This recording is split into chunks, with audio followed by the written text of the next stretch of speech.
Hoje a Betel, ela está com algumas congregações, né? Tá. Hoje a Betel está no lote 15, lá em Caxias. Nós estamos também na Taquara, pastor Fernando. Caxias no lote 15 é o pastor Paulo. Na Taquara é o pastor Fernando, homem de Deus. Ali em Primavera é o presbítero Messias, né? E também na Barra ali também é o pastor Sebastião. Na Barra também temos Betel lá. E Deus está abençoando o nosso ministério, está crescendo devagar, né? Com firmeza, com estrutura. A gente é muito equilibrado nisso, tá? Em fazer um trabalho, e Deus está nos abençoando. Devagar a gente chega lá. Amém. O senhor falou que assim que o senhor, né, teve lá esse acidente, o senhor estava casado de pouco tempo. E aí hoje o senhor tem que dois filhos, uma filha, um filho? Não, eu tenho uma filha só. Tenho a Tamires, quero já mandar um beijo para a Tamires. Uma benção, minha filha. Sabe, mulher de Deus. E ela faz parte do louvor da igreja. Louvor lá, né? Hã? Ela dirige louvor lá, né? Dirige louvor, minha sobrinha canta. Também canta isso. Lá, Hoje eu falei para ela, tu não quer pregar não, Tamires? Ela falou, não quero pregar não, pai. Só quero cantar. E se Deus tem nos abençoado o ministério. Mas pode ser o que eu acho interessante. Quanto mais Deus te usa nesta área, mais luta você passa. Às vezes eu pergunto a Deus, por que isso, Senhor? Eu posso falar uma coisa que você fala assim, mas como é que pode, pastor? Deus não usa o Senhor na área de cura? E como é que o Senhor sofre tudo isso? Deixa eu contar minha experiência para você aqui. Nessa minha caminhada, eu já operei um rim 7 vezes. 7 vezes? É. Meu Deus. Nessa minha caminhada, eu já operei hérnia umbilical, hérnia inguinal, já arranquei vesícula fora. Nessa minha caminhada, olha aqui, uma máquina estourou no meu rosto, trabalhava na FICAP. O cobre lambeu o meu rosto todo, eu tomei mais de 40 pontos no meu rosto. Cobre ficou agarrado no meu osso. O médico da empresa falou que isso aí jamais iria sair do meu rosto. Ele mandou procurar um especialista, que é o bucofacial maxilar. E eu fui procurar, não achava essa especialidade na época. Eu falei, Jesus, e agora? E um belo dia eu não podia fazer mais a barba, porque o cabelo dele crescia na barba. Quando eu passava a lâmina, agarrava no cobre dentro da minha carne. Foi um sofrimento. E um belo dia eu estava orando em casa, falei, Deus, faz um milagre. Gente, Deus é tremendo. Eu estou em casa para Deus fazer um milagre, eu achava que seria pela mão do especialista. Eu começo a chorar, eu olho para o espelho. Quando eu começo a chorar, os cobre começou a sair sozinho para fora. E eu comecei a puxar e botar no papel. Caramba. E eu chamei a minha esposa, falei aqui, ó, que Deus fez na minha vida. Então foi coisa assim interessante passando pela minha caminhada. Porque as pessoas pensam, André, Deus, eu quero ser usado por ti. Mas só que tem um processo. Sim. É o preço a pagar. E nem muita gente quer pagar esse preço. E outra coisa, não teve época da Covid? Sim. Eu só apenas estou falando só aqui para você entender. Eu peguei a Covid. Peguei a Covid 4 vezes. Eu peguei a Covid 4 vezes. Fui fazer um exame. E nesse exame que eu fui fazer, de próstata, eu peguei uma bactéria que eu fiquei 28 dias internado. Eu lembro disso aí. Dessa vez... Chegou para mim essa. Eu quase fui embora. Dessa vez eu pensei que ia embora. Por quê? Porque eu tive infecção generalizada, a sepsia. Generalizada.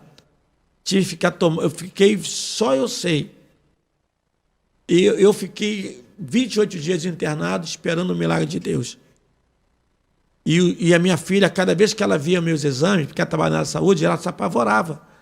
Porque era muito alto, era 1.000, 2.000, tudo subia. Imagino. E ela falava, mãe, meu pai vai morrer. Mas quando Deus tem um propósito, tem uma promessa, você não morre, porque Deus é fiel. Você não morre, Deus é fiel. E eu passei por esse processo da infecção que eu recebi, né? Tive infecção generalizada, uma sepsis, fiquei no CTI por 3 dias. E hoje eu estou aqui para falar para vocês que estão nos assistindo aí que você não deve desistir, porque Deus ele é o Senhor da sua vida e que você vai chegar lá. Tem muita gente que existe no meio do caminho. Eu tenho uma frase que digo assim: os desistentes nunca vencem, os vencedores, eles nunca desistem. O momento não é de desistir, o momento é de seguir em frente, é de caminhar. E eu estou caminhando aqui, estou caminhando até hoje, porque aqui tem promessa, uma música do grande cantor Marquinhos Gomes, né? Quem tem promessa de Deus, né, não morre. E eu creio nisso. Como eu falei, isso é meu ato de fé, é um testemunho meu pessoal. Eu não posso falar para outras pessoas, não, isso é por minha vida. Porque pelo que eu passei, pelo processo que eu passei, se Deus não estivesse na minha vida, eu já estava morto. Verdade. Há muito tempo. Experiência, não? Exatamente. Então, Deus fez isso na minha vida. Então, eu estou acreditando que Deus ainda tem muito ainda para fazer no meu ministério. Essa semana mesmo, eu fiquei muito feliz, porque eu tenho orado pela menina, que ela tem 15 anos de casamento, e ela não podia engravidar. E ela fez todos os procedimentos para engravidar. Ela não conseguiu engravidar. Quando foi essa semana agora, ela me chama no canto e fala: pastor, eu estou grávida. Eu abracei ela, comecei a chorar. Eu falei: dá o teu testemunho lá no altar. E ela vai para o altar dar o testemunho dela. É a Rose o nome dela. E quando ela conta o testemunho, ela me surpreende. Sabe por quê, pastor André? Porque o que ela falou para mim me surpreendeu. Ela falou lá embaixo do altar que ela estava grávida. Mas quando subiu no altar, ela falou: mas é de gêmeos. São 2. Porção dobrada. Ah, maravilha. Isso é coisa linda. A gente congregou junto na Maranata. O senhor foi meu pastor lá na Maranata, de Parque Araruama. Uhum. E eu lembro quando Deus começou a tocar de uma maneira extraordinária na igreja lá. O senhor vai lembrar disso. E jovens dali da redondeza começaram a aceitar Cristo. A se converter, foi muita multidões. gente. Os cultos de terça-feira, que era um culto que ia pouca gente, daqui a pouco nas escadarias. Janela, o povo ficava na janela. Lotada. Lembro dos jovens vinham lá da praça do Parque Araruama, cantando, louvando, adorando. Exatamente. Uma multidão, e ali, grande avivamento. E naquela época ali, Deus salvou um traficante. Sim, sim. Ele entrou na igreja, ele se converteu ao Senhor. Sim. Ele se converteu verdadeiramente.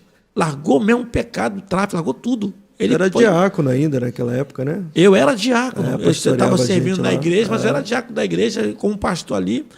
E o primeiro batismo que eu fiz lá na igreja, quando eu cheguei, até hoje eu me lembro, foram 51 pessoas novas convertidas. Foi um meu irmão falava que ele era baixista lá, é baixista mesmo? Não, na época dele eu ainda não. Na época eu estava começando. Estava começando. O Bispo André, ele era garoto, estava com 16 para 17 anos. Foi logo depois que eu comecei. Só queria jogar bola. É, exato. Não, mas ele era crente, era crente. Me deu pouco trabalho, mas era crente. Pastor Genivaldo foi quem me deu oportunidade. Ele me deu uma oportunidade maravilhosa, me botou no louvor. Eu te botei no louvor, não foi? Lá no Retiro. É, isso mesmo. Meu mesmo. Deus do céu. É, exatamente. Lá no Retiro foi bênção.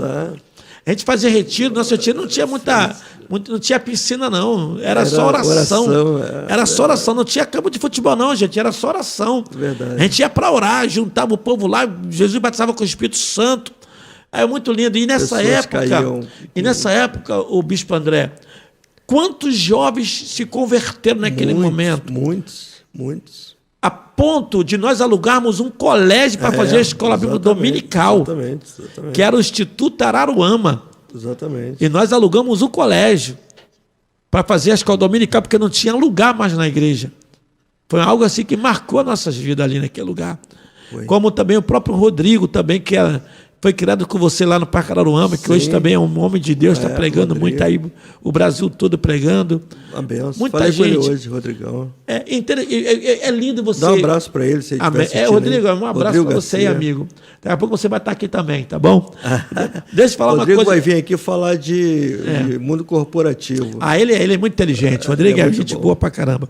E o que marcou também a minha vida no Parque Araruama, porque até então a igreja foi crescendo tanto que nós tínhamos que fazer um culto agora não mais na igreja, lá dentro do colégio Meu Futuro. Meu Futuro. Na quadra do Meu Futuro, era o culto que nós fazíamos, porque não tinha mais lugar para colocar o povo. 2 cultos lá. Não sei, Chegamos a fazer 2 cultos no domingo. 2 cultos, depois fomos para o colégio. E lá mesmo na Maranata, foi quando começou o meu trabalho de libertação. Libertação, na terça-feira. Na terça-feira. As pessoas entravam endemoniadas, saíam libertas. Curadas. E hoje a gente não vê quase isso, hoje. Sabe? E graças a Deus, eu posso falar isso, que eu ainda carrego essa raiz. E o senhor depois foi lá para Caxias para dirigir um trabalho também lá, às quarta-feira, né? Eu voltei para Caxias e agora estava dirigindo um trabalho com quase 1.200 pessoas na Maranata em Caxias. Trabalho de libertação. Você imagina dentro da Maranata fazendo trabalho de libertação. Era muito complicado. Mas eu fazia, eu orava, eu queria orar, queria ver o povo sendo liberto. Até foi a escola para gente. Exato, até que uma mulher lá, uma mãe de santo, foi lá no culto de terça-feira. E ali ela foi liberta, se batizou. Então, a minha caminhada é essa, meu ministério é esse. É o trabalho de libertação e cura divina. Quem me conhece, quem me segue aí, sabe disso. A nossa igreja, ela é movida por milagres. Não tem um culto que não existe um milagre, né? Deixa eu fazer uma